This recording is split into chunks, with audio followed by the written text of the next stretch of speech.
Hey guys, I have another video for you today, and today I want to talk about some helpful guidelines for shamanic medicine.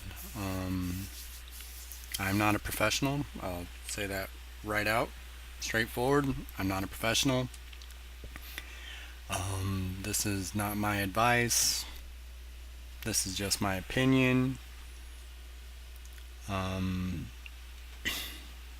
Always seek a professional, a reputable shaman who knows what she or he is doing. Particularly a shamanic group is the best in my opinion. And I'm just going to share some of my opinions with you. So the first thing I want to talk about, excuse me, the first thing I want to talk about is sitters. So whether you are a sitter for someone else taking medicine or whether you are looking for a sitter, here are some guidelines. So one, always have a sitter present. No matter how comfortable you are with the medicine, always have a sitter present, especially, and this is real serious, especially if it is your first time. I know there's a lot of talk about be your own shaman and so on and so forth, and be your own healer, be your own guru, whatever, right? When it comes to medicine, I would say no. Don't be your own anything because you don't know. That's one of the first lessons is you don't know. No matter how many times you may have taken ecstasy or acid or whatever at a party or at a concert, you don't know what's going to happen in ceremony, especially if it's a serious ceremony. So, by all means, have a sitter present. You are not in control when you are taking medicines. Yes, you're in control of, let's say, your body, like your body functions, um, but you're not in the right mind um, to what's the word, to look at the situation and take a step back and see if everything's okay or not, especially if it's your first time. So please have a sitter present. And like I said, I recommend a reputable shamanic healer. Um, Circles are great because you have a bunch of shamanic healers there. And the more support, the better. I believe that the shamanic medicines, like ayahuasca, mushrooms, wachuma, um, those are community medicine. I believe the more community, the better. Turn off all cell phones, all electronic devices, anything that has an alarm. One thing to note is that silent mode is not good enough. Do some research on your phones. You realize that these phones actually have recording devices, and that these phones record when it's on silent mode. So the only way to be sure is to turn it off and leave it in a room far away to where you can't even hear. If it was to go off, you couldn't even hear it. But turn it off just to make sure. Also to note is your alarms. Alarms go off even when the phone's on silent mode. So once again, turn the phone completely off. Turn off all electronics. Turn off all speakers. Turn off all radios. Turn off all televisions. Turn off the cable boxes. Even if the television's off, the cable box is still on. Turn that off.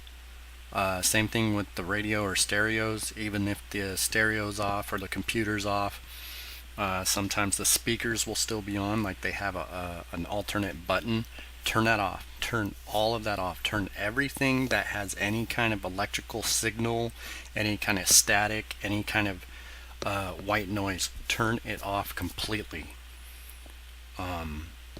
because they can affect the ceremony. They can affect your perception of the medicine. Also, everybody that's present must be participating. No bystanders, no looky-loos. Nobody like in this room is taking medicine, but in that room over there, they're just like kind of dancing or ecstatic dancing, or they're just hanging out, or smoking cannabis or whatever. No, everybody in the building must be taking this medicine. But they must be in the ceremony. Energies can transfer from one room to another, so it's very important that there are no looky-loos or bystanders. And also, someone looking in on a ceremony does not have the understanding of the ceremony, so they may think something's happening when it's really not. Also, everybody must make a verbal agreement that they will not harm themselves and they will not harm others. Now, of course, when we're here in our 3D form and we're not on the medicine and we think we're here, we think we're us, ego's in control, like right now, ego's, in control somewhat. And you think, oh, everything's fine. There's no way I'm going to hurt myself. Why would I hurt myself? That's ridiculous. Why would I hurt myself, right? But when you're on medicine or in any ceremony, the energies can be really powerful, and they might convince you that you don't like your body, or they might convince you that you're gonna pass out, and in order to prevent yourself from passing out, you need to slap your face or punch yourself in the face, or it's something ridiculous. Weird thoughts come to your mind, and that's part of working with yourself. But you need to have boundaries, and those are very important boundaries, that you will not hurt yourself and you will not hurt others. Another reason why you have that boundary is because when someone thinks they are dying, which happens very often in medicine, you think you're dying. Now, physically, scientifically, you're really far from death. You're further from death. Alcohol brings you closer to death than shamanic medicine. So you're completely safe, but your mind thinks you're not. So some people will fight, for their life, per se. So please make those boundaries.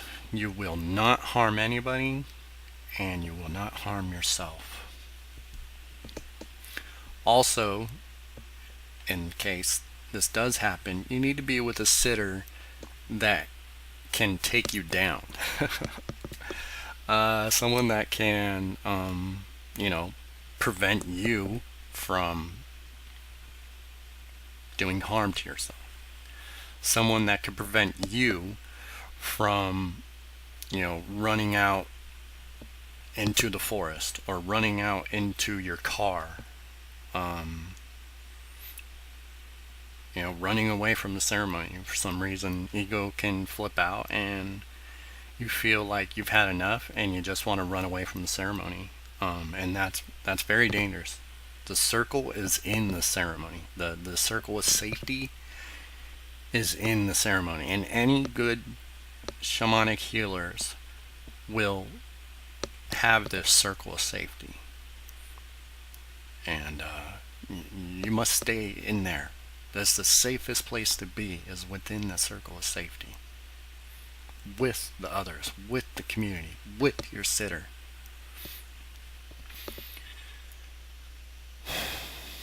Sorry, I'm feeling a lot of energy right now while I'm saying this. So yeah, make sure that you have a sitter that can take you down and keep you from harming yourself. And the sitter must be experienced with shamanic medicine themselves. So they must, have quite the experience to understand, okay, this participant is freaking out. They feel like their life's in danger, or they feel like they can't breathe even though they could talk.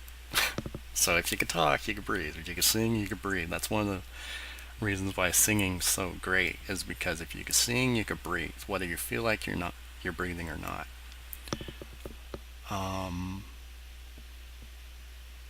So yeah, sitter must be experienced with the medicine themselves. The sitter should also be somebody that you trust with your life. Somebody that you just know is genuinely good. You just know that this person is genuinely a light worker. That they are just good people. They are good, kind, trustworthy people. I remember my first time. I did not know the people that well, and I thought that it was some sort of trickery of, to, somehow sacrifice me to their god, or something like that, and it was like some strange cult, and I couldn't have been more wrong, but because I didn't trust, and I guess you could say I had trust issues, but because I didn't trust, I kind of freaked out a little bit, and I needed to really, stick by my boundaries. I will not hurt anybody, and I will not hurt myself.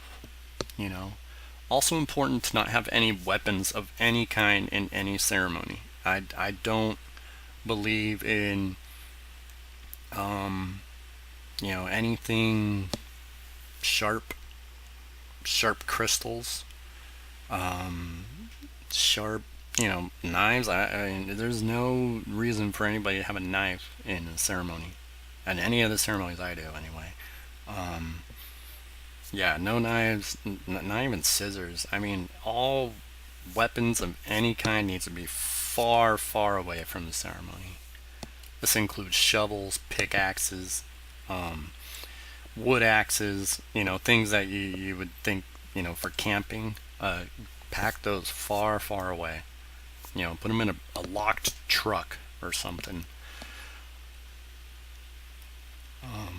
Another thing is you want to agree to not lock the bathroom door. So with shamanic medicine, there's a lot of cleansing that happens, and you have to use the bathroom a lot, which is fine, but you have to agree not to lock the bathroom door, because what can happen is the participant, when they're relieving themselves, can journey. And that could look like they're passing out on the toilet, and that's not acceptable. And also put another boundary, personal boundary. You will not journey in the bathroom. I even tell myself that I will not journey in the bathroom. And really ground yourself while you're in the bathroom as well. So yeah, participants, the bathroom does not get locked. Anybody who is in the ceremony, who's taken the medicine, do not lock the bathroom door. And it's really for your safety also. Because if you're passed out in the bathroom and the healers can't get to you, how can they help you? Or if you're met by some, negative energy, and you're having a hard time handling it, if the bathroom's locked, how can they help you? So don't lock the bathroom door. Also, the sitter must be know. They must know what noble silence is. They must be quiet and sit still. They must have this aura of stillness. Speak only when spoken to, and very short answers. This is not a time to have a philosophical discussion. It's a time to be quiet.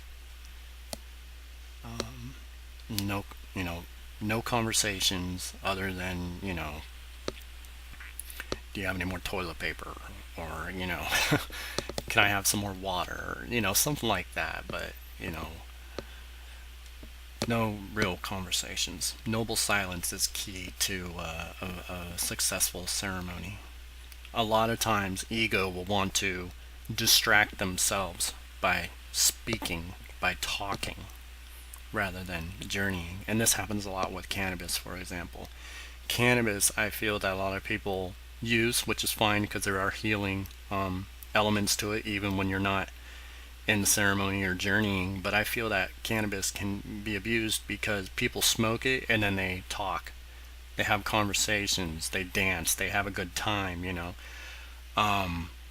But if they were to smoke it or eat it and then sit in meditation with it, it is so powerful. I've had the most visual journeys with cannabis, believe it or not. Cannabis is more visual to me than ayahuasca, mushrooms, wachuma, and, ideally, that's not ideal. Ideally, it's actually not a very visual medicine, but for me, it's very visual than most. And that's because I show it respect.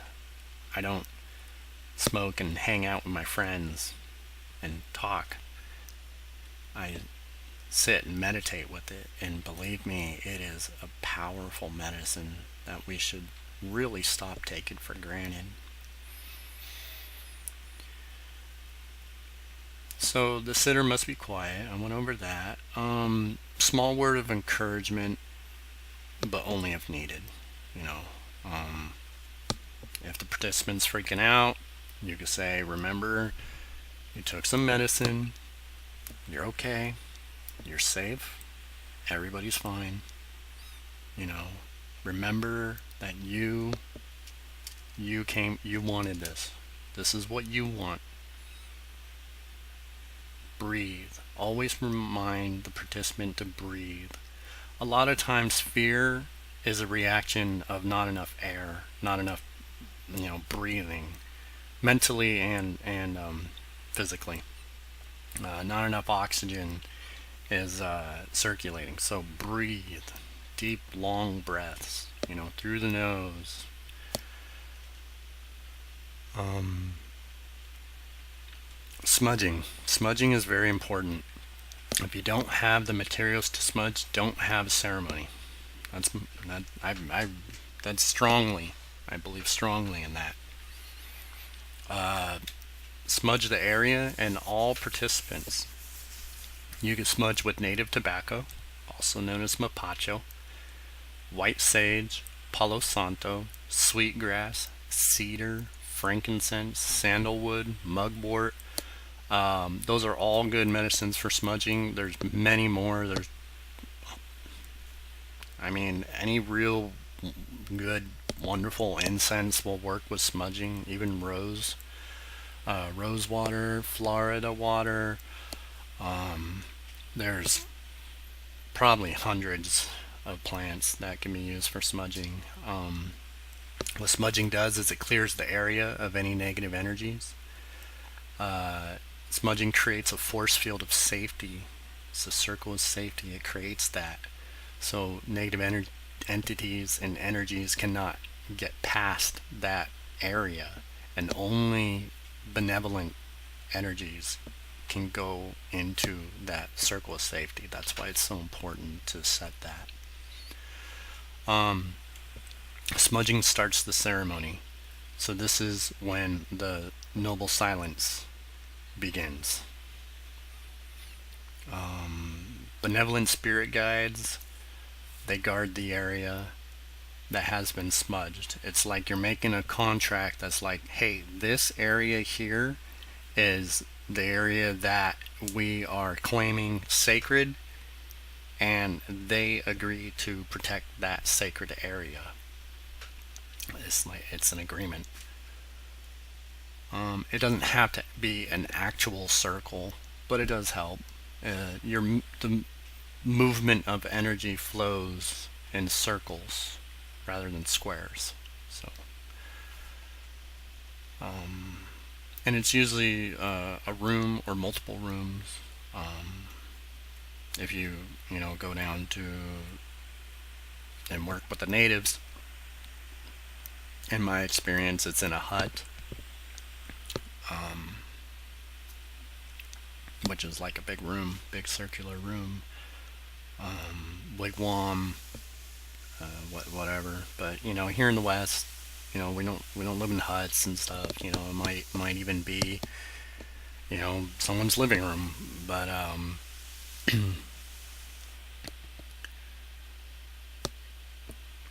so yeah, it doesn't have to be a circle.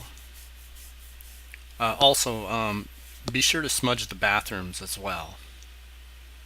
Because that's going to be a room that needs protection. So smudge that as well.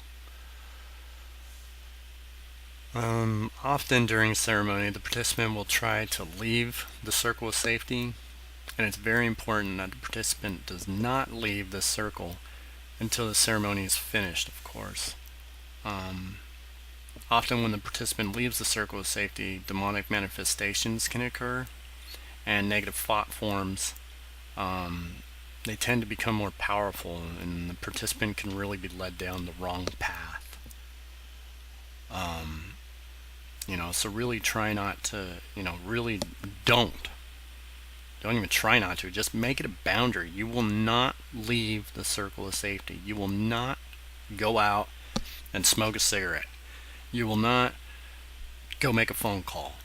You will not go to your car. You will not, go to the forest. With his medicines, you really feel connected to the forest and the creatures and the plants and, everything. I mean, they really are brothers and sisters, and they just, we are, and they are us, and we are them. And I mean, it's just like this very, combining love. And so you could really feel like you just want to go and be with them, go be in the forest, and although that sounds great and wonderful, when you really think about it, you go there and you fall down and get hurt. Nobody knows about it. You go off to the woods and you can't find your way back. There's practical reasons why you shouldn't go off to the forest. Also, there are good forest spirits and there are trickster forest spirits, and they can really, mess with the ego mind. So that is another reason why you should stay in the circle of safety.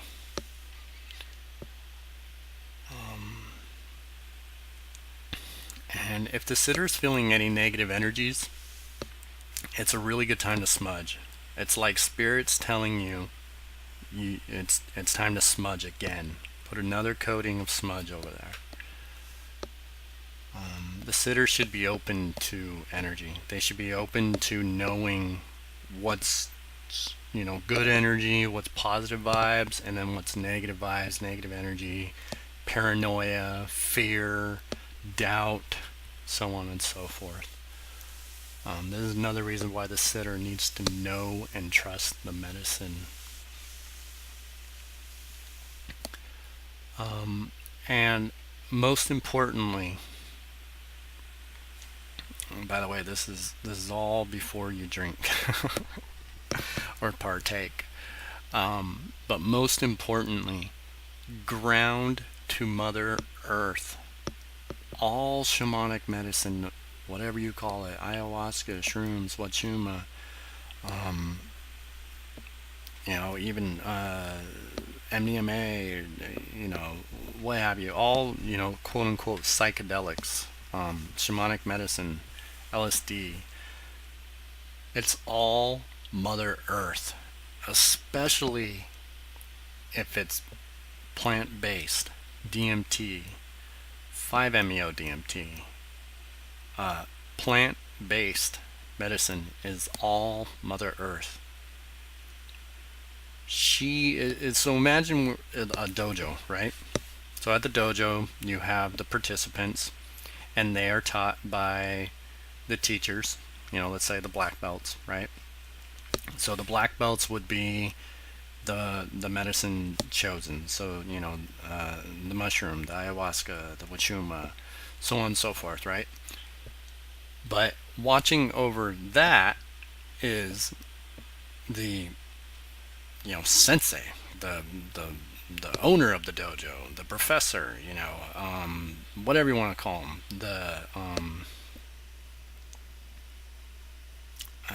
the master, is Mother Earth.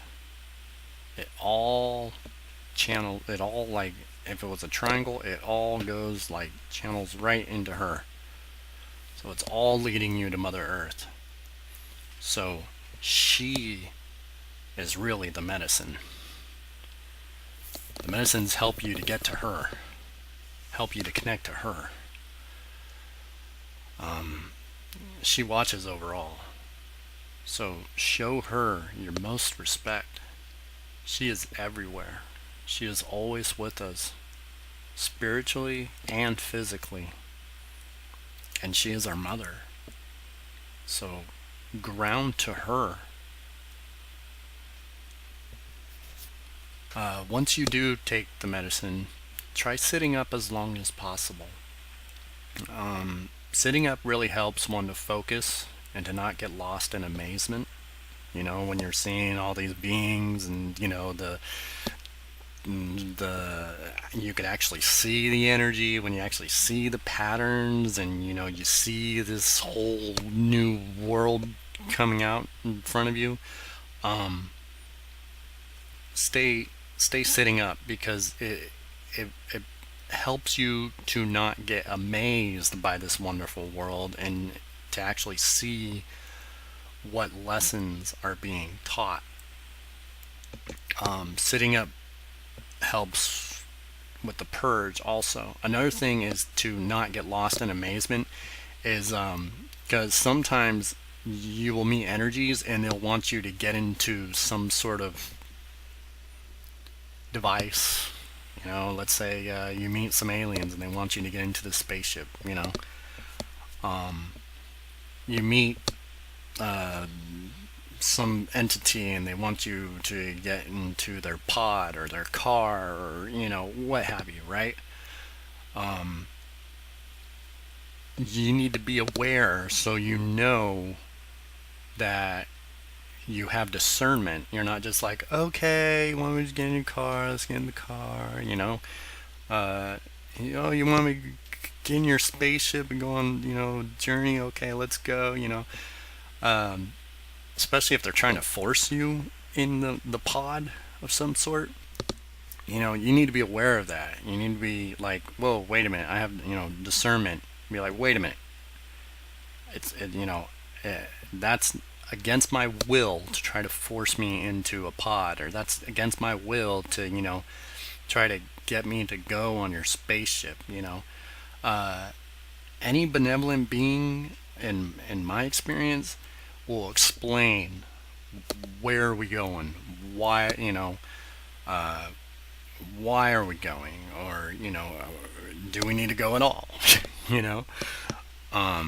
Sometimes it's a form of transportation and our minds don't understand it, and so they have to use a form that we understand, such as someone more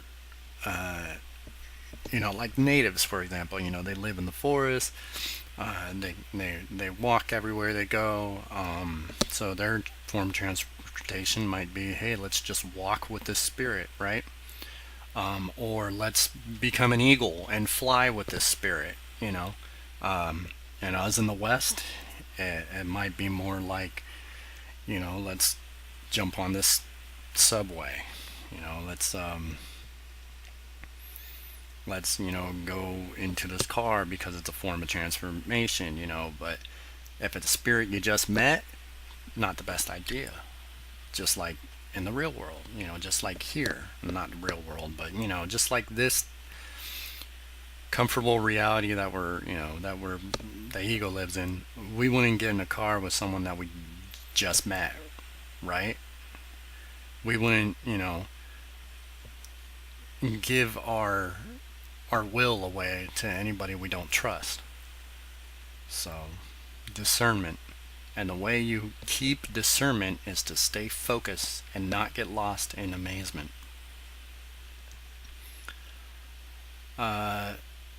Terrence McKenna has a really good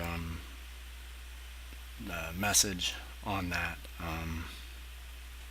I recommend watching Terrence McKenna. Sitting up also helps the purge to work its way up and out faster. For some reason, when we feel like vomiting, we like to crouch over, and we just kind of like hover over our bucket, crouched. And it's like if we don't move, then we won't have to purge. Really try to tell yourself that if you feel like you need to purge, if you move, then move, because you need to purge. You want to purge. Tell yourself that you want to purge. After a while, I mean, of course you don't want to purge right after you take the medicine, but if it's been a while, if it's been a while and you got to purge, allow yourself to purge. There's been times where I'm like, hovering over my bucket, and I'm like, oh man, if I sit back up, I know I'm going to purge. That's the work. It's like, well, are you willing to sit back up to purge? And then it's really when, deep work, when you have to ask yourself, yes, I'm willing to sit back up because I do trust the medicine. Sure enough, you sit back up and you purge right back again, And it's like a work of, purging and then getting back up and being willing to purge again if need be. Sometimes you purge once. Sometimes the whole work is purging. So sitting up helps that to come up and out faster. Nothing is worse for me than to sit through an entire ceremony nauseous. So how do you fight nausea? How do you get the nausea taken away? You purge. Because nausea is a sign that you need to purge. It's a sign that there is some negative energy in you and you need to get it out. That's the nausea. Because when you're journeying, you're not nauseous while you are journeying, unless you're dealing with some negative energy. So get the nausea out by purging. Once you're done purging, then you just sit in bliss and go with the energy. Move the energy around the circle. That's when the healing, after you've healed yourself, you can move the energy around the circle and you can heal others. You can open your heart. Sitting up also aligns the chakras. Now I know a lot of people don't believe in chakras, and that's fine. That's their own belief. But physically, we have points in our body where our nervous system physically comes together. That is a chakra, and we have 7 of those main. We have 7 main chakra points, and I'm talking about the physical chakra. I'm not talking about spiritual. I'm talking about the physical. Physically, it helps the nervous system to align. And that helps the brain to function better. So you have good posture and align the chakras. Spiritually, that also helps too. You ground to Mother Earth. It comes up, through your feet, up through your root chakra, makes its way all the way up to your crown chakra, especially your heart. opens your heart, and the crown chakra. Once that opens up, that's when the bliss happens. So if you want a blissful journey, sit up, get those chakras aligned.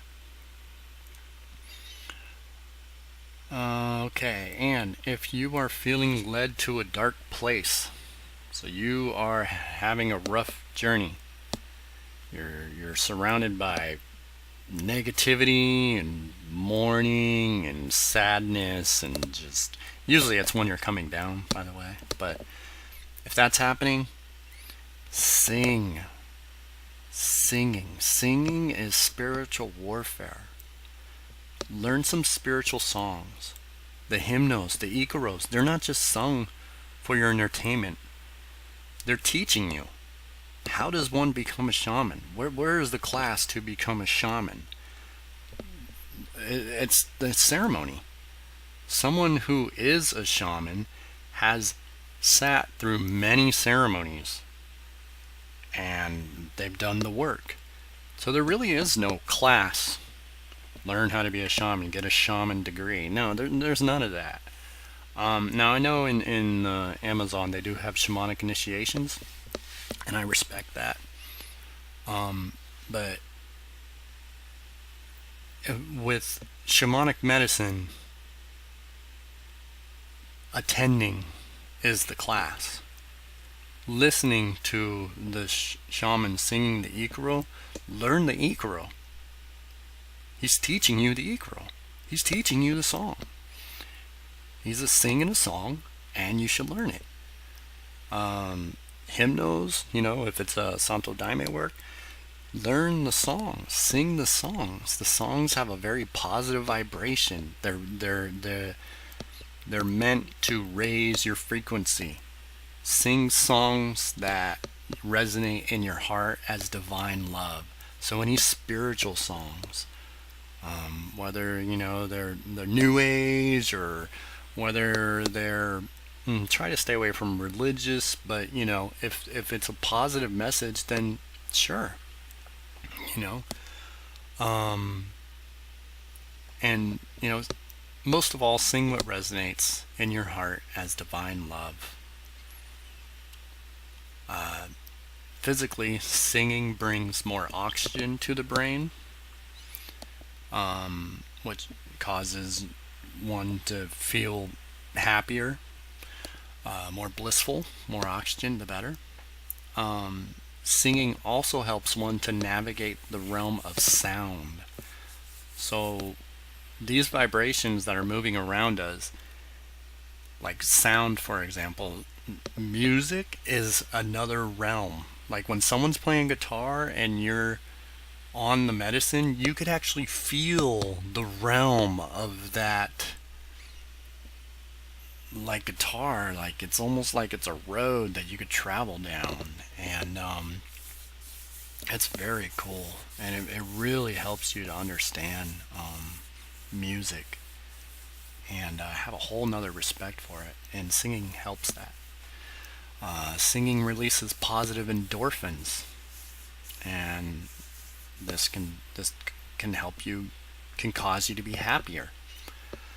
Singing also ensures you that you are breathing. If you can sing, you are breathing. Sing from your heart.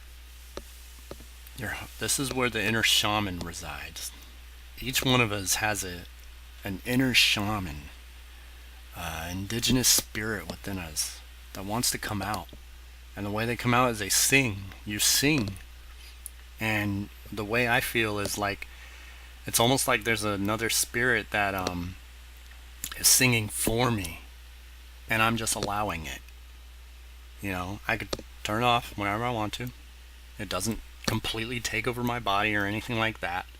Same thing with animal aspects. When their animal aspect is, it seems like the animal aspect is taking over their body. No, it hasn't taken over the body. It's just that in shamanic work, you learn not to be concerned about what others think. And as long as you're not breaking any boundaries, You allow this to happen.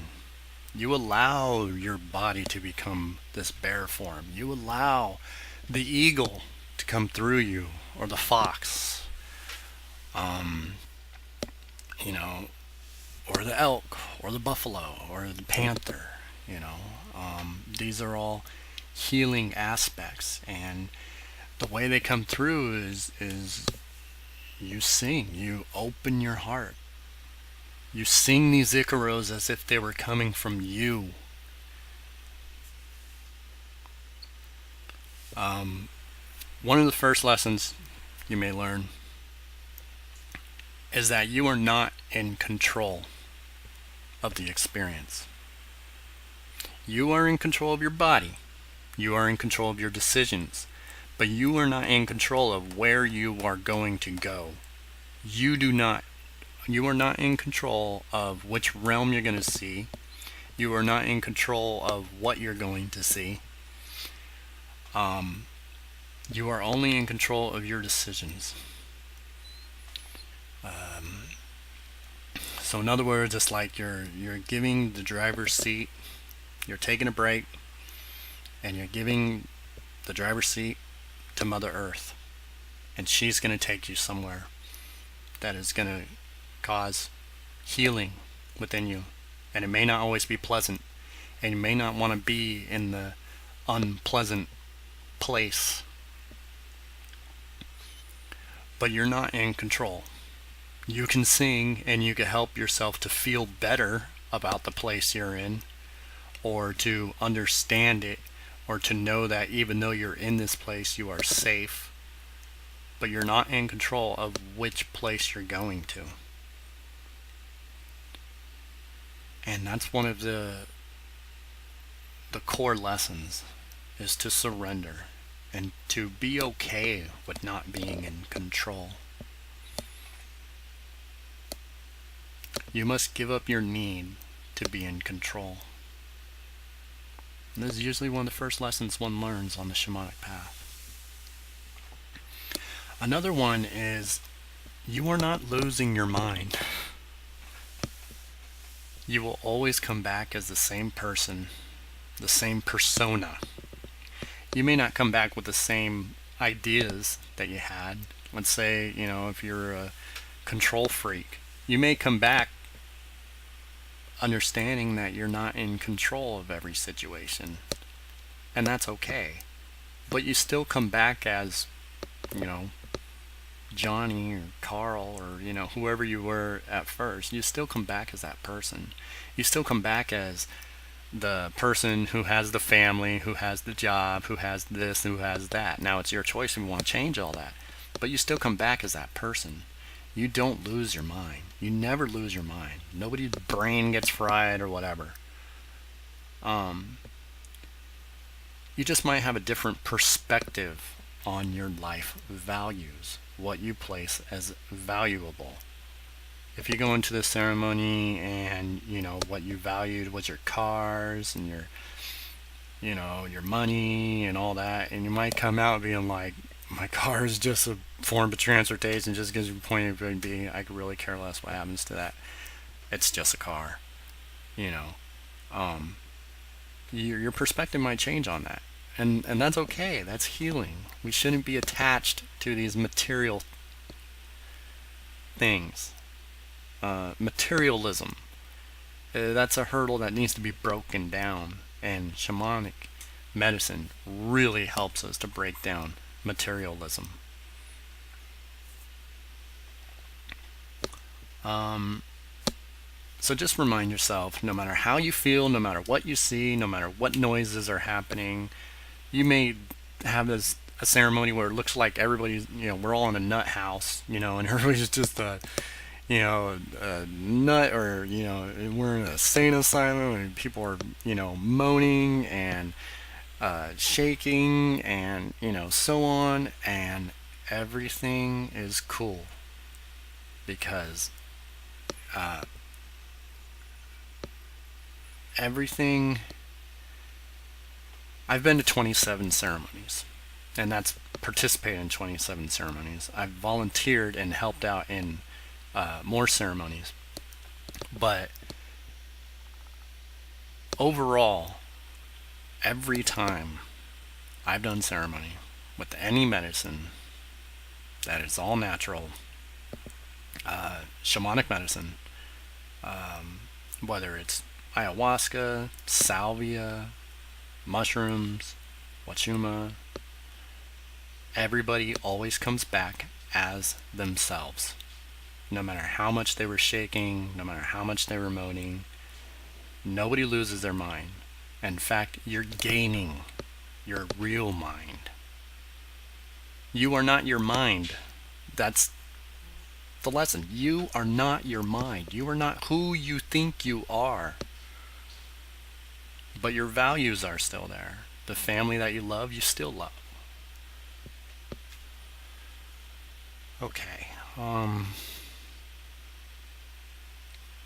The next one is a benevolent being will not demand your worship. You don't worship anything. Nothing. In every ceremony I've been to, you don't worship anything. And that's, with traditional ayahuasca, santo daime, wachuma, salvia, everybody may have their divine being that they respect, the ascended master, or they may believe their own divinity. But regardless, you don't worship any of that. Any being that you come upon, they may be like the most majestic, holy angel that's so overwhelming you just want to fall to your knees.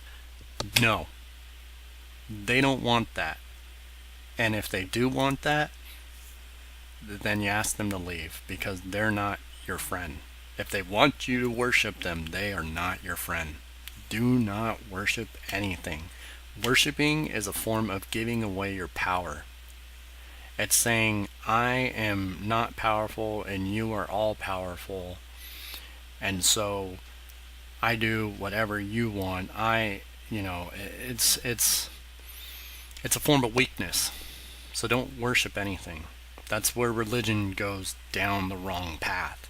Religion starts spiritual and then they fall down worship. Sorry. And then they fall down the worship path. And the worship path is giving away your energy. So especially when you're on shamanic medicine, do not worship anything. Another thing is that they will not be disrespectful. A benevolent being will not be disrespectful. They will also not encourage you to be disrespectful. They will not encourage you to be disruptive. No matter how important the message is, you do not interrupt the ceremony. You do not shout out about, how everybody needs to open their hearts, and, no matter how wonderful this message is, this whole, I love everybody, and, we are all one, or, save the trees, and, all this, no matter how important that message is, because those are all wonderful messages, if it's during ceremony, it's not appropriate, no matter what being is telling you to, say this. If the angel of Michael comes to you and says you must shout out right now during the ikuras, while the ikuras are going, that everybody needs to, whatever, and then you have some, holy message, it's not the appropriate time, so therefore that is not the benevolent being you think they are. There's a lot of doppelgangers, unfortunately, and it can be very confusing. And this is one of the things of discernment. Discernment is saying, okay, I see this being wants me to do something, and even though this being is acting like my friend, it's going to disrupt the circle. So I'm going to ask the being to leave, because a benevolent being will not ask that. Also, do not allow your sexual desires to interrupt the ceremony. This medicine makes our bodies feel very warm, very cuddly sometimes, very, all our senses are being very heightened. Our senses are very delicate in these matters. And this medicine, in traditional tribal times was used to promote fertility, to promote, dancing around the fire naked, and really, having the tribal experience. And so our DNA remembers that. And so a lot of times when we have this medicine, we want that gets activated, and that's what we want to do. We want to rip off our clothes and dance around the fire naked with everybody, and have sex with whoever, right? But the whole free love thing. But this is something that you must resist, because this is a distraction. If you're running around the fire naked, and or you're having intercourse, or even dancing sexually with another person, it's a distraction. How are you doing your work if that's what you're doing? You can do that through ecstatic dancing. You can do that through without medicine. And you have your boundaries, and you'll keep your boundaries, whatever boundaries you have. But with the medicine, sometimes you forget your boundaries. So you need to really be discerning about that, because that can ruin ceremony. That can ruin a circle. Think about it. If a circle had the medicine, and then these people started taking off their clothes, and everybody was having sex, and all this happened after the ceremony, I'm talking about like days after, some people will be like, whoa, that was too much. That was not appropriate. That was not what I wanted to do. That was not the healing I needed. And it may prevent them from ever coming back. And in many traditions, in fact, the women and the men are on opposite sides of the ceremony. They don't actually sit together. And that's so that the masculine energy and the feminine energy don't cross. But I also believe that that's a lot so that the sexual energy does not unite. One thing to help with this, the sexual urges that may happen, is first of all, you just have to resist your primal urge to dance around the fire naked. Secondly, you must dress appropriately. No cleavage showing, no shoulders showing, no tight or revealing clothing. I know yoga pants have been accepted lately, but yoga pants are very tight and revealing, and distracting. No short skirts, no muscle shirts for men, or tight jeans, men and women. Um, Nothing distracted so that you are the focus of someone else. And this can happen with dancing too. If the dancing's like, dancing's fine, and it's great to get your feminine energy going, and the flow of the music, and I mean it's really wonderful. Ecstatic dancing is really wonderful. But when it can become too much like freak dancing, it can turn the circle down a wrong area. Especially if the men and women are together, and if they're touching, if that can cause issues. So I think I've said enough about that. Exercise your demons within. Very important. The exorcism happens within. So you have the choice to allow a manifestation to happen. Do not give control to any being. Do not make any kind of pact with any being. Do not make any kind of deal for power with any being.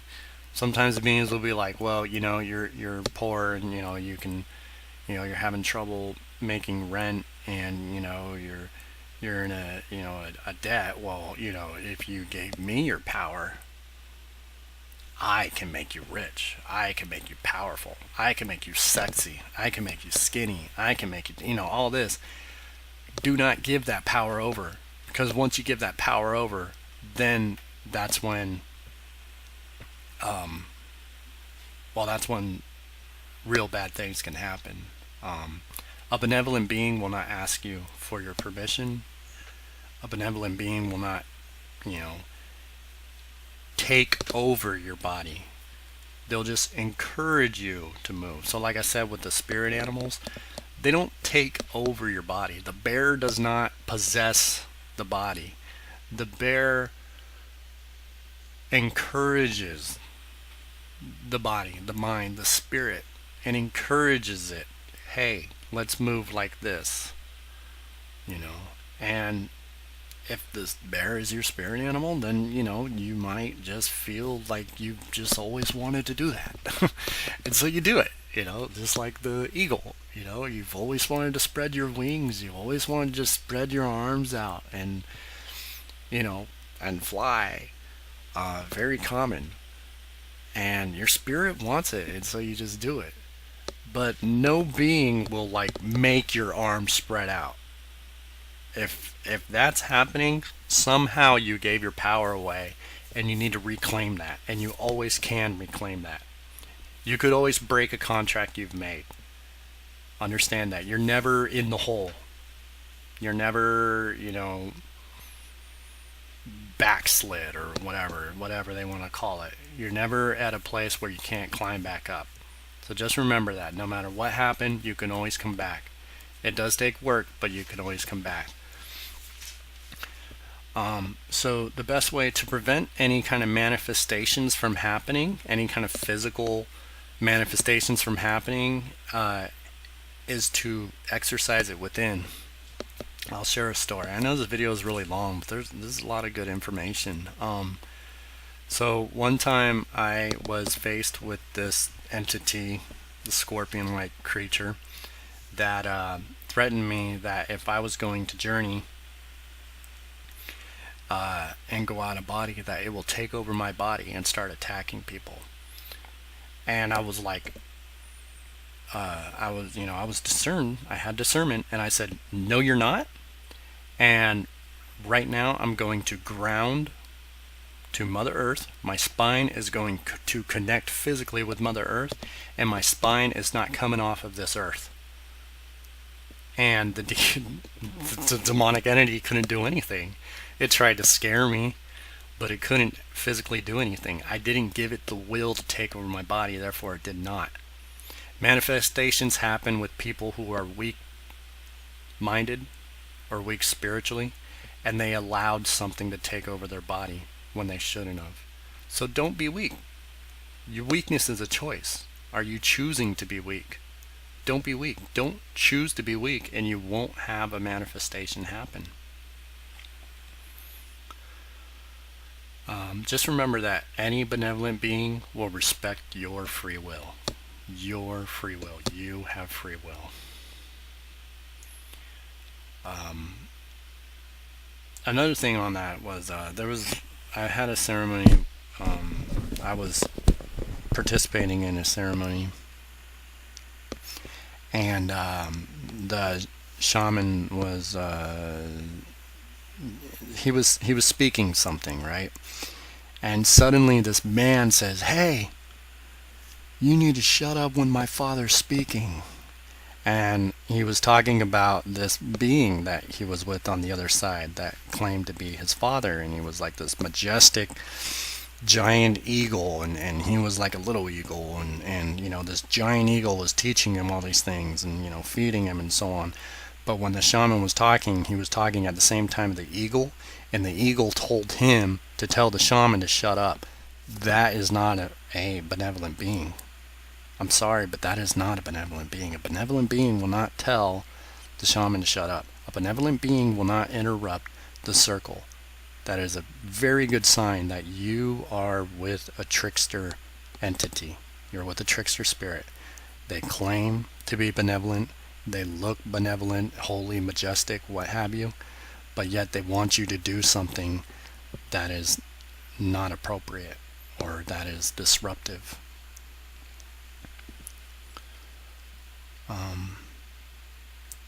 So another thing is, and this I guess is for those of you who are on the long term, like who are actually okay. This is your path, your shamanic path, and this is what you're doing. Then listen up, because this is for you. And I want to say right now that I really love humanity. My heart really goes out to humanity, and I really hope that we all can change for the better, because changing the world comes from within.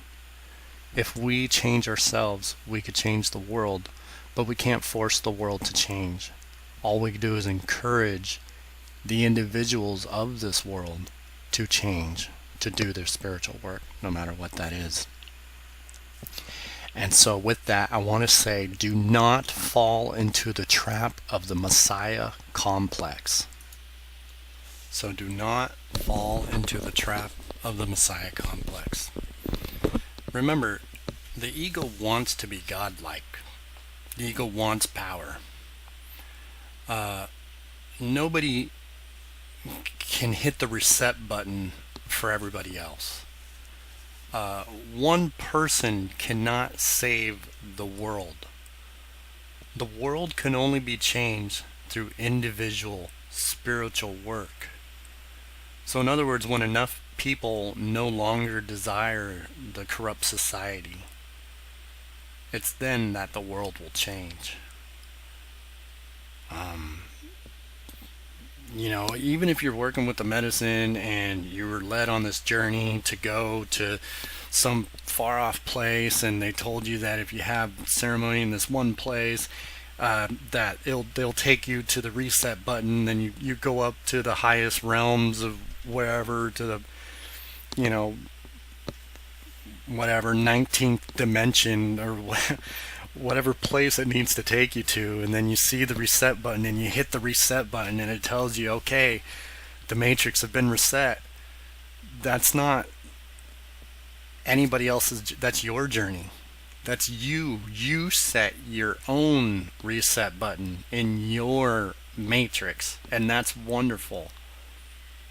But you didn't hit the reset button for everybody.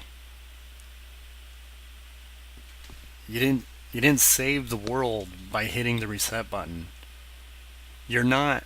So that's one form. Another form is the Messiah complex. You come back and you're like, oh, I'm God, or I'm the creator, or I'm Jesus, or I'm the reincarnation of Jesus, or you're the reincarnation of, or you are a Buddha, or you are the reincarnation of Shiva, or so on and so forth. And you're like, and through me, if people follow me, they will be healed. Like, I'm a guru who needs followers to heal the world, to change the world. That's Messiah complex. And that's a trap.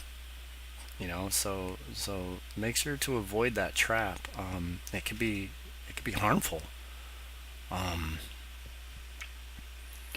Those who connect with this being a matrix, it's a metaphor, guys. We don't live in an actual matrix. Society is the matrix. It's a metaphor. Those people who believe that we are in an actual matrix, that we are in an actual artificial intelligence, it can really mess with your mind. It can really mess with who you are. It can make you lose your touch with the five sense reality, and that can be very dangerous. So, believing that this is an actual matrix, it can lead you into a Messiah complex, like as if you were Neo from the movie The Matrix, right? And this can cause carelessness. This can cause you to believe that nothing matters because it's all a simulation, and so nobody matters.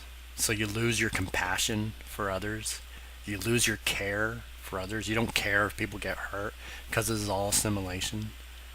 Um, One time I was in a journey and I was speaking to the medicine about this, and it showed me that there was a man who was driving, and he had a bunch of people in his car, and he was about to drive off this cliff, and they're like, "Whoa, what are you doing? Stop! Don't drive off the cliff."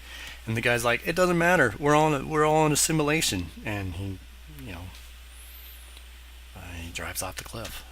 Um, and so, yeah, don't let your carelessness, um, don't let this idea that this is a matrix, um, crush your compassion, because compassion is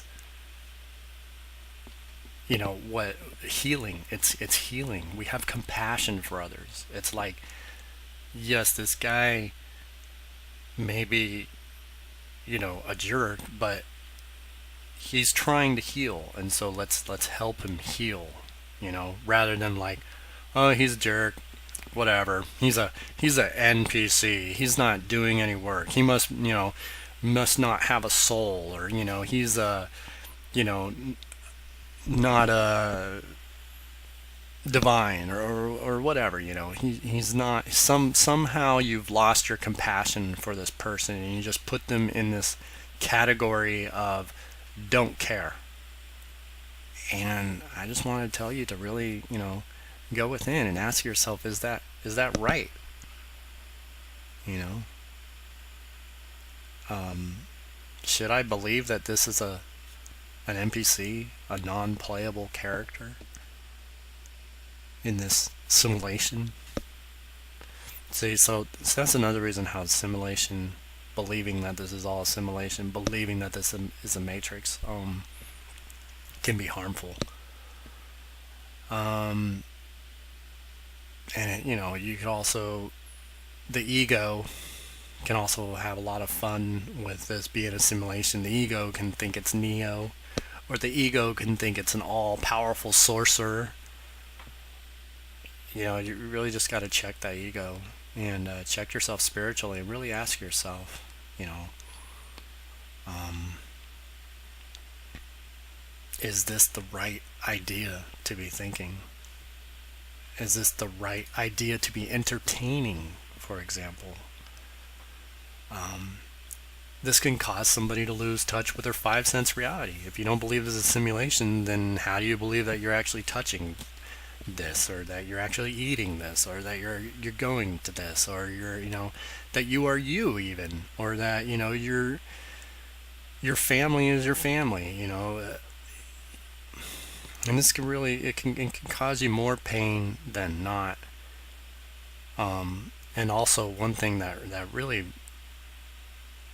gets to me, is that a lot of these people that believe that this is a matrix, you're losing your touch with Mother Earth. She's your mother. She's here physically, she's here spiritually. Everything we do, everything we eat, the air we breathe, the food we eat, the water we drink, the fire that warms us. We may not physically be by a fire, but the heat coming out of the heater that warms us in the winter is Mother Earth.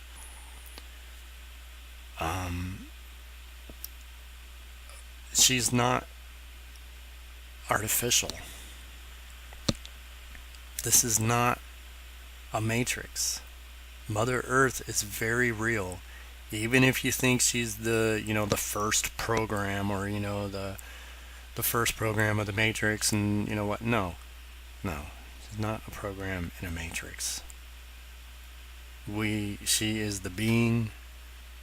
We live on her. If you're ever in a journey, I encourage you to tune into her. You can hear her heartbeat.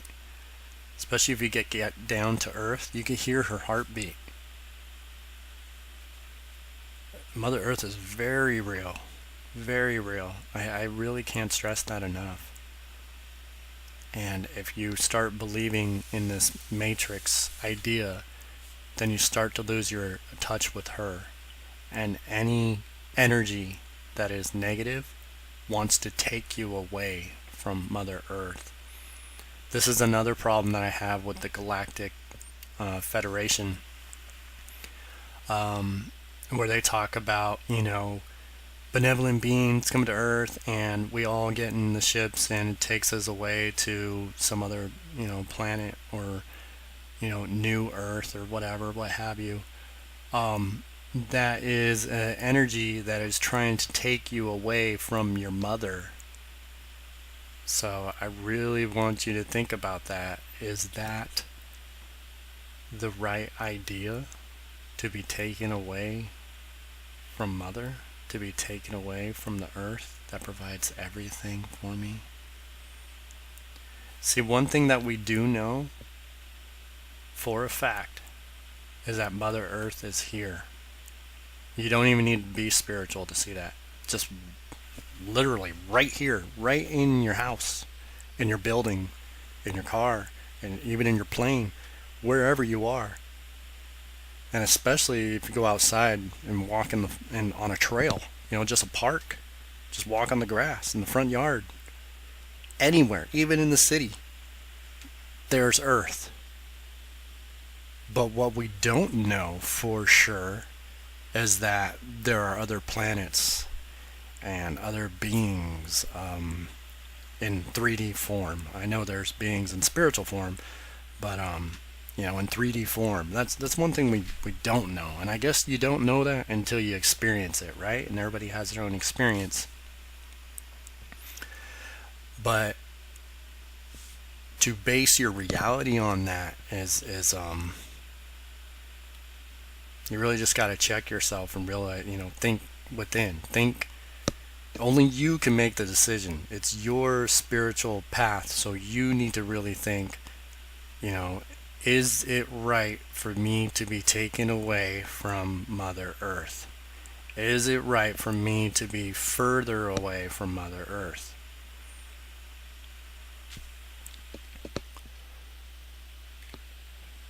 I could really go on that path for quite a while. I could really talk about that, but I'm going to go ahead and move on. The next subject is do not cross your limbs. So when you cross your limbs, it's interrupting the energies within you. This includes yoga.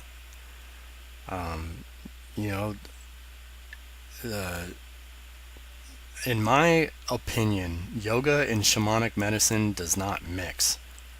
I do not believe that somebody should be doing a headstand on medicine. I've seen somebody do this very interesting, very, like back arch on medicine, and if it wasn't for the helper, they would have fallen on their head. You also have to understand you're in an alternate mind state. So your body and your mind are not communicating 100%. And so you might think you're doing this amazing stretch and you're like, oh man, I can stretch more than I ever have before, and you're hurting yourself. So really refrain from doing any yoga. And in fact, I believe in not crossing your paths. You have your right path and your left path, your right arm, your left arm. You don't cross those. The only exception is if you want to sit cross-legged on the floor. That's okay. That's traditionally okay. You can sit on your knees also. You can even cross your ankles when you're sitting, but that's pretty much it. No other even crossing your arms. I still your energies are crossing and you're blocking. You're creating a blockage that doesn't need to be there.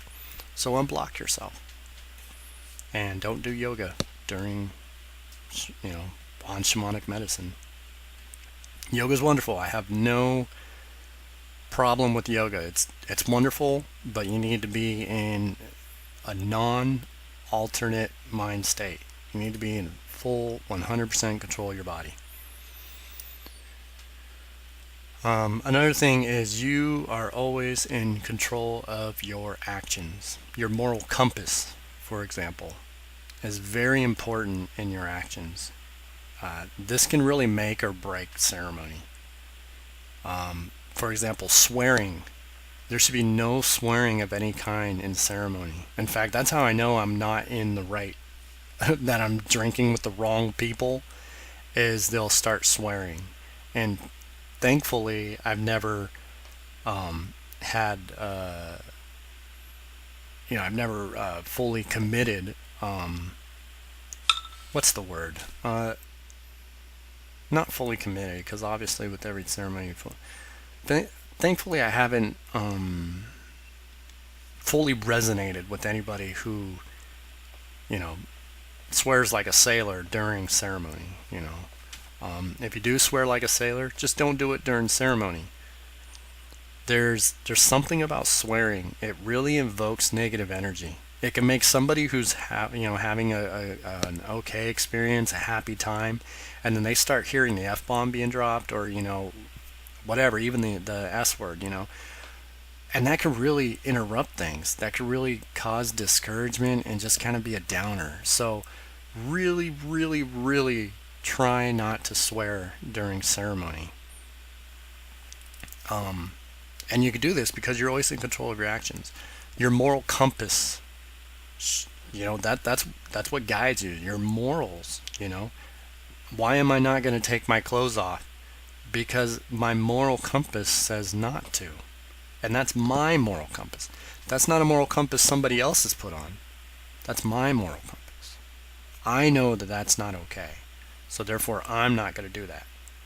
It's not the same as a religious compass. A religious compass says this book, or this man, or this law, or this deity, or this whatever says not to do this. So therefore you don't do this? No, that's religious compass. Moral compass is, I know that it's not right to do this, so I'm not going to do that. That's the difference, and that's what's important to hold on to. And if you are truly a good person, you have nothing to be concerned about. However, if you are lying to yourself, then you may manifest extreme annoyance or even anger during ceremony, and this can be dangerous. So once again, you have to do your own exorcism. You have to do your own work to not let yourself show anger, not let yourself be frustrated or annoyance, or ask yourself, why am I feeling annoyed? See, especially Grandma Ayahuasca, she wants to show you why you are feeling this. Why am I feeling sad, Madre? Why am I feeling angry? Why am I feeling frustrated? And by doing this, you work it out within you, and so you don't disturb anybody else. Remember to breathe and tell yourself that this feeling will pass. Ask the medicine to help you. Ask Mother Earth to ground you. Make sure to keep your arms at your sides and do not touch anybody. Go within, to your happy place. Go within. Don't let your frustration take over. And the last issue is to eat after ceremony. This is helpful because this prevents your, any kind of hangover. I know, like with mushrooms, you could have a hangover, so you have to eat. So if you're doing a night ceremony, and your mushroom journey is over around 4 o'clock, go have a bowl of cereal or something. Just you have to eat after your ceremony. After ayahuasca ceremony, there's always food, no matter what time. Eat. And very important, do not drink any alcohol whatsoever the week after the ceremony. Alcohol can reverse the medicinal afterglow. Excuse me. It's the effect that you feel after the shamanic medicine. You feel really good, feel really connected with everything. You feel really like just loving with everybody and everything. And all the plants and the animals, and you just really feel connected with Mother Earth. For some reason, alcohol um, does the opposite. Alcohol increases the ego, which causes division. So really be careful, especially after you've had the medicine, because the medicine's still working in you, and it sees that alcohol, and it's like, oh no, that's got to go. And you'll have an internal battle, and you just don't want that. So just don't have any alcohol the week after medicine. And I would advise, once again, this is my opinion, this is all my opinion. I would advise you not to eat any meat, sugar, or dairy for at least 3 days after you've had medicine. And if you follow these guidelines, they'll actually help you maintain the euphoric feeling that you get. And most of all, respect all shamanic medicine, no matter how mild you think the effects may be, no matter how mild they're known to be. For example, there was a time where I had some rapé, and it was cool. It just took the weight off my shoulders, and it was beautiful medicine. It was great.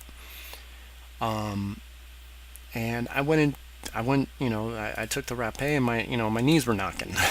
Like I take most medicine. Oh, excuse me. Like I take most medicine is, I'm taking it, my knees knocking. Every ayahuasca drink I've had, my knees are knocking. It's a form of surrendering. It's like, I don't know what's going to happen, but I'm taking the medicine. Please be gentle. you know. I didn't have that same respect when I took this rapé, and it kicked my ass. I purged more than I think I've ever purged. And I was just vomiting and no journey, no, well, I guess you could say vomiting is journey, but no visuals, no euphoria, nothing. Just straight vomiting after vomiting after vomiting. And it really kicked my ass, and that's because I didn't show it the respect. These plants have an intelligence, and they know when you are coming to them with the right heart or not. I believe that the first time for every medicine is like a pass, a free pass. Because I remember the first time with ayahuasca, I just went because I wanted to try a psychedelic, because I never had a psychedelic before in my life, and I barely smoked. At the time I thought of it as weed, but so I never, I smoked weed only twice, and I've never had the psychedelic experience that is known to be had, and that I thought was what was going to happen. And so when I went to have ayahuasca, I just wanted to have a psychedelic journey. I didn't know about any spirituality. I didn't even know it was spiritual medicine. I just thought it was like a psychedelic journey because of all the cool journeys I've heard of people going to the Amazon and, having these crazy journeys where they meet all these wonderful beings and, fly with the fairies and all that. And I thought that was really cool, and I just wanted it. And now, if I was to go to the medicine like that, that would be disrespectful. But back then, I'm thankful that, I had a free pass. I feel like that happens a lot with, with cannabis. Cannabis is very forgiving. But ayahuasca will definitely kick your ass. So definitely go with it with respect. Definitely. Because any of these medicines can, any of them can kick your ass. Tobacco, the medicine that we think of in cigarettes, if you take that the wrong way, it can be an ass kicking. Tobacco is very healing. Native tobacco, mapacho. It's actually known as the healer. There's tribes in Brazil that believe it as the king of medicine. This is tobacco I'm talking about. The tobacco you smoke. Yeah. So approach it with respect. Approach every medicine with respect, and just remember that all these medicines lead you to Mother Earth. And if you have respect for Mother Earth, then automatically you have respect for these medicines. Respect also means that you diet properly. So if the medicine asks for a diet, then by all means do so. And it's respect, and it's also safety. The medicine may be safe, but if your body is full of chemicals, then once that medicine meets that bag of chemicals, which is the body, it's no longer safe. So be an empty bag of chemicals. Don't be a bag of whatever. What am I saying? Don't be a bag of chemicals that you don't need. So, no medicine combining, no combination of medicine. So like no, don't have mushrooms with wachuma, or mushrooms with ayahuasca, or acid with something. You know, uh, you know, don't combine that. Salvia with cannabis. Don't combine that. Don't combine the medicines. Okay. Um, Respect each one individually. Traditionally, you they have combined rapé or tobacco with medicine, and that's known to be okay. It's more of like an internal smudging, um, and definitely no pharmaceuticals. And if you, let's say, the week before the medicine, you had a cough, and so you had to take some cough medicine, some sort of pharmaceutical to help with your fever or whatever. Um, Read the label, look up those chemicals and their lifespan. So if you take Tylenol, for example, and you look at the back, the acetaminophen. Um, I don't know if I'm pronouncing that right. I'm not a pharmacologist or anything, but that chemical will stay in your body for, I think it's 30 hours. So you need to think, okay, if I have the shamanic medicine, will it affect, is it within that 30-hour frame? And then you got to think, okay, well, is that dangerous if those two medicines meet? So, that's respecting medicine. Respecting the medicine is informing yourself about the medicine. Arrowwood.com is a great resource to inform yourself on not only the medicine but also trip reports. However, don't get lost in the trip reports. A lot of these people who are, tripping are not respecting the medicine. They're not having it in ceremony. That's another thing. Have your medicine in ceremony if you can. And if you absolutely can't find a ceremony, which I find it hard to believe that you can't, but if you can't, then a sitter. And you and your sitter is the ceremony. So I'll go back to what I said. Always have a ceremony with medicine. Never just take it as you would take, a drug per se. Because these are not drugs. The medicine, shamanic medicine, is not drugs. It's spiritual work. It's very similar to heavy transcendental meditation. And I mean heavy.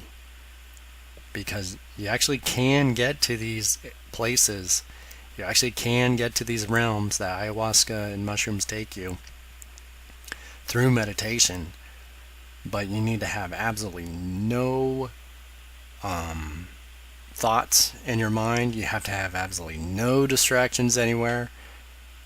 And probably sit in a cave for a couple days, or sit on the mountain for a couple days, or somewhere with absolutely no distractions. I know the natives, a group that I've worked with, they have something called a vision quest, where you go to the forest for 4 days with no food, no water, and you're cut off from any kind of disturbances that are not natural, any kind of electronics, anything that society has to offer, you're cut off from, and it's just you in the forest. And people have had visions. People have had these kind of ayahuasca type visions.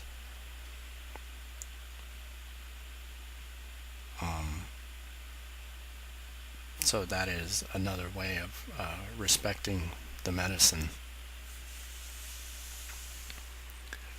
Okay, I think I'm going to end the video now. I know it was a long video, but there was a lot to discuss, and I hope this answered any questions you guys had. I know there's a lot of questions just in general of how to go about these ceremonies, guidelines for these ceremonies, and loopholes and traps and hurdles. Another thing I want to talk about real quick actually is, now that I reminded myself of hurdles, is escapism. Escapism is a big hurdle that many people need to get over. These medicines are not going to allow you to escape anything, not even society. There was a time where I was okay with, taking an escape, journeying, somewhere and being away from society. And if that happens, that's great, to journey somewhere, to journey to another realm and have a wonderful experience. That's great. But that shouldn't be the purpose of taking the medicine. And that's a form of escapism. And although that can be a tool that can help at the beginning, eventually on a shamanic path, you must learn that you're not escaping. You're learning so that you can be. You're supposed to be here. You, I guess in a way, signed up to be here.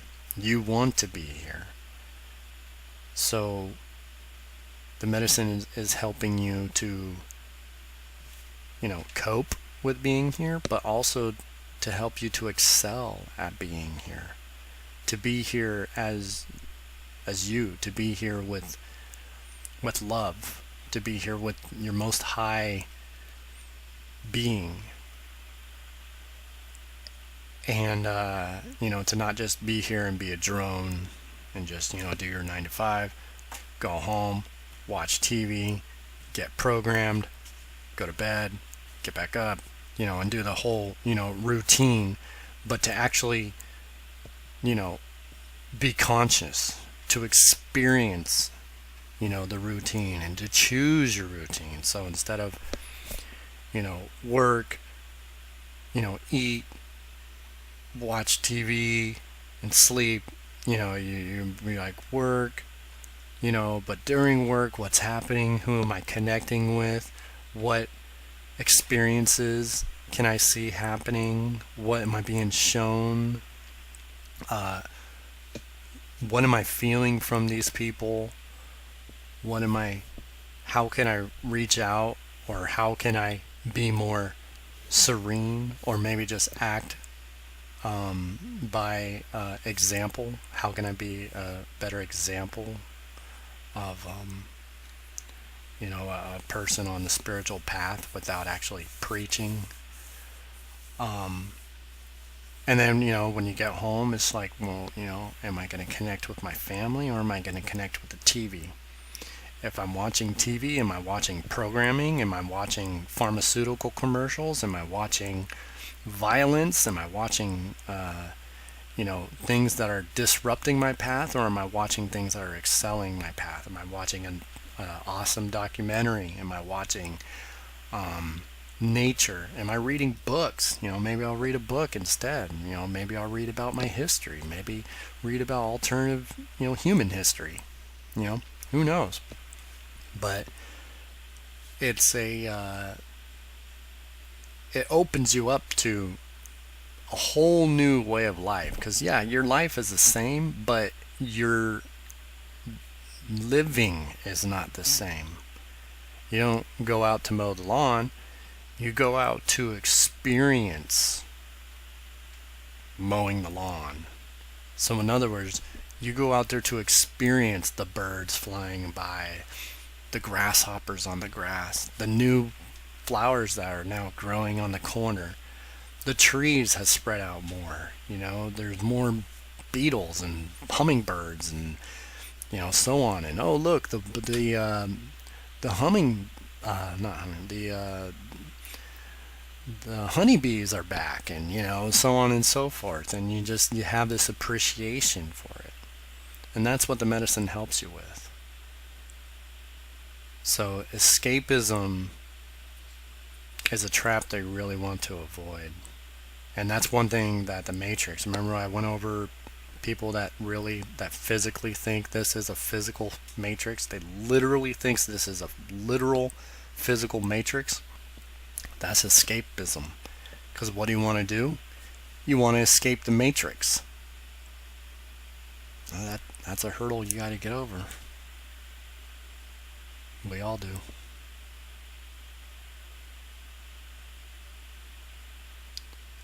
Okay.